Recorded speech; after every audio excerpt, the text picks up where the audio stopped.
Normally জ্বরের প্রথম অবস্থা থেকে যদি তাকে তরল খাবার, অর্থাৎ ডিহাইড্রেটেড হওয়ার সুযোগ না দেন, সব সময় তরল খাবার, পানীয় এবং তরল খাবার, যে লেবু পানি, লেবু গুড়ের শরবত, ডাব, স্যুপ, তাজা ফল, ফলের রস এবং পাহাড় ডাল, ডালের পানি, ডাবের পানি এবং ডালের পানি দুটোই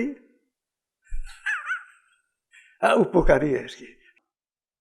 অর্থাৎ সব সময় তার যেন ভেতরটা ওয়াশিং হতে থাকে, যত তরল খাবে তত তার ভেতরটা ওয়াশ হবে, এবং যত ওয়াশ হবে তত ডেঙ্গু জ্বরজনিত যে জটিলতা তৃতীয় বা চতুর্থ দিন বা পঞ্চম দিন থেকে হতে পারে, এটা থেকে তার মুক্ত থাকার সম্ভাবনা অনেক বেশি থাকবে। আর যদি সেরকম কিছু জটিলতা সৃষ্টি হয় তাতেও আতঙ্কিত হওয়ার কিছু নাই।